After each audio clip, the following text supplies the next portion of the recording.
Hello, it's Natasha. Happy to see you back.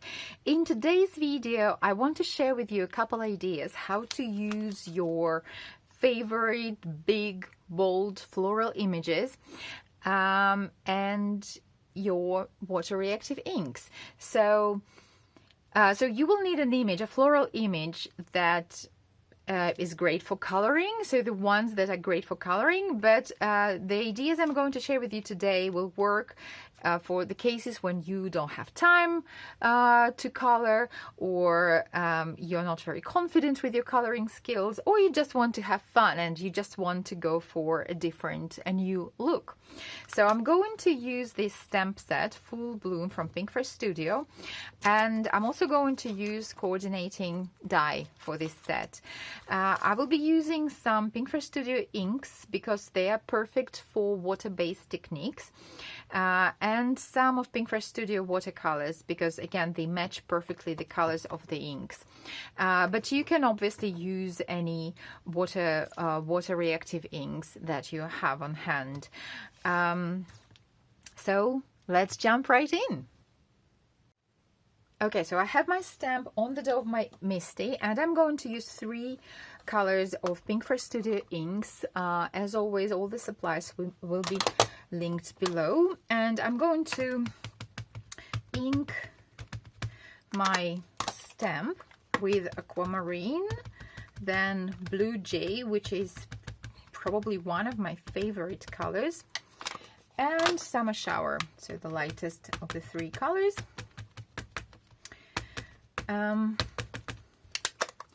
And now I'm going to spray it with water. And again, if you want to have a more watercolory, more artsy and you know, messy look, add more water. If you want to keep it, you keep your image more defined, add less water. So just experiment and do what works for you. So let's stamp it. Let's give ink some time to absorb into paper. So remember that I'm using watercolor paper, but if you don't plan to use a lot of water, it might work with, you don't necessarily need watercolor paper for that.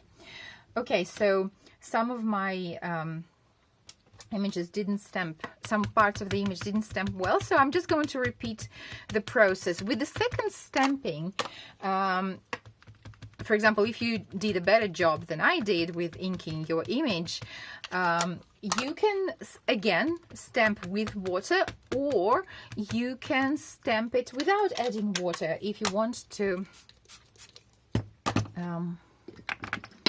Okay, if just you want to give more definition to your image. Okay, let's give it a second.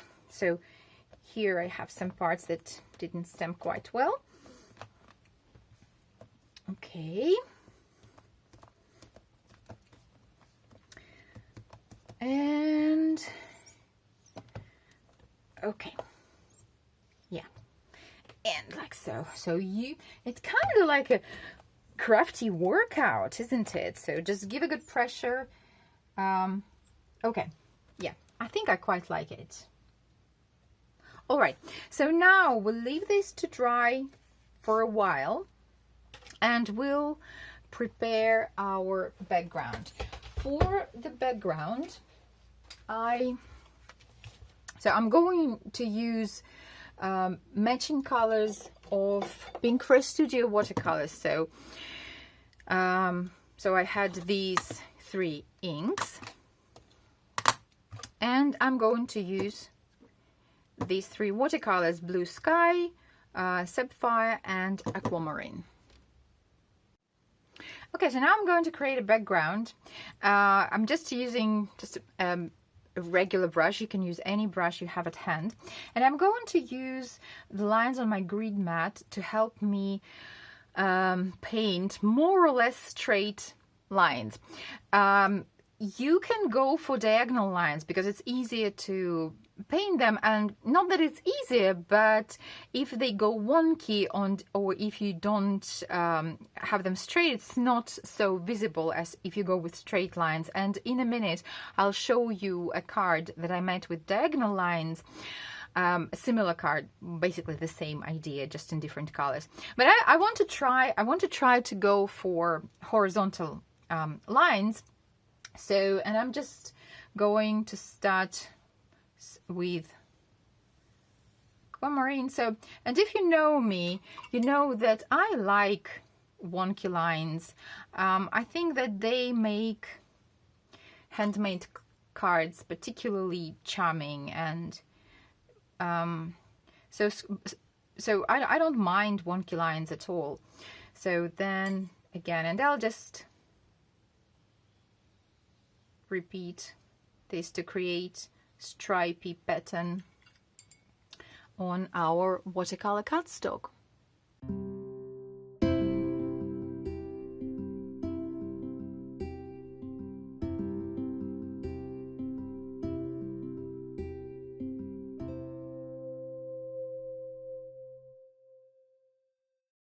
Okay, our background is ready, and so if you worry about painting or freehand painting your lines, just go quickly. I've noticed that the slower you go, the shakier your line is, the shakier your hand is, the more you doubt, the more you worry. But if you go quickly, just like whoosh, whoosh, it usually goes straight. But even if it goes wonky, I think it's lovely. There is beauty in wonkiness. Okay, so while our background is drying, let's add, and we have our watercolors ready. Let's add some splatters. Okay, you know, well, I can't make a card without splatters, you know that. So let's mix some colors, and I'm not worrying about getting on anyway, because I will die cut my floral image. So I'm trying to add matching colors onto, so green on aquamarine, dark blue on dark blue, and blue on light blue. But I don't really worry about getting somewhere else. Okay. All right, once it dries, I'll die cut this out, and our card will be almost ready. Okay, our card is almost ready to assemble. So you can adhere your floral arrangement just on top of our stripy panel, but I'm actually going to die cut this image from my panel as well, because I really want to get the peak of the colored cardstock that I'm going to use for my card base. Like here, for example, for this card that I made when I was preparing for this video, I used pink cardstock for the base, and I adhered my floral arrangement on foam squares, and I just shifted it just a tiny bit so that you can get a peek of this beautiful pink color. And here, as you see, I used diagonal stripes, so they are probably more forgiving. So if you're not sure that you can draw straight lines, just try diagonal lines. And also I'm going to use bold black sentiment because I really like using bold sentiments for my cards, and to that's why I added some black dots onto the centers of my flowers, just to connect together this blackness of the sentiment and the flowers. But you can use, for example, jewels to decorate the centers of your flowers, because the card is really simple, so you might zhuzh it up a little bit by using some embellishments. Okay, so our card is ready to assemble. You will see it in the final photos. Let me know which one do you prefer, diagonal or horizontal, and which colors do you prefer, and let's make the second card. For my second card, I'm going to use again 3 colors of Pinkfresh Studio inks and 3 matching colors of their liquid watercolors. So I have placed my stamp on where I want to have it on my cardstock, and so I'm going to ink this now with my inks. Please make sure that once you finish stamping, do not remove your stamp from the dough of your Misty. You will see why in a few minutes. So you need it where you initially had it, so it's quite important for this card. Okay, so now we're going to stamp it. Okay, all right, and now you take a spray bottle and you spray your stamped image. Okay, so we will allow the ink some time to move a little bit. We'll let it dry just a bit and we'll continue. Okay, so now our panel is somewhat dry. It's not completely dry, and as you see, blue ink and pink ink have moved quite nicely, and the purple ink, which was lavender, didn't really move that much. So different colors of ink respond differently to water. Some inks move more, some inks move less. So just experiment. So another card I will show you that I created using the same technique. I used different colors for it, and they moved differently as well. So just play around. I'm going to color my image. And I'm going to use, let's say, I'm going to use blue ink for the leaves and purple and pink for the flowers. And I'm going to go for a very messy watercolor. So I'm really not thinking about shading or so it's really I'm going for a messy look, because this bleeding image that we have, I quite like it. I like the messy look of it, so I'm just going for it. So I'm coloring the images, and I think this is great. This technique is great for those of us who are maybe not very want to experiment with some more artsy techniques, or just want to play around and don't have much time, for example, for coloring, or not very confident with coloring skills. For example, I'm not confident at all with this, so this works for me. And I like, you know, these messy and artsy look, because, you know, it's not because I can't color, it's just because I want it to look messy. Right? So I'm just finished the coloring, and I will get back to you. Okay, so our panel is dry now, and I have added some splatters using the same watercolors that I had on my mat. And now you can leave the card as is. I think it looks quite pretty, but I'm going to add black outline. So that's why I asked you not to remove your stamp from your stamping platform. So I'm going to place my image back into my Misty, and I'm going to stamp it using black ink.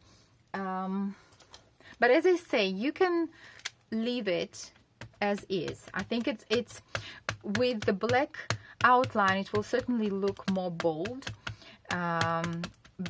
In this way, it looks probably more delicate, and maybe that will be the look that you're going for. But I'm going to add black sentiment. That's why I'm going to add black outline. But if, for example, if you go for the color of the sentiment using the same one of these inks, or maybe you can emboss the sentiment in gold and add some golden splatters, I think this will look lovely.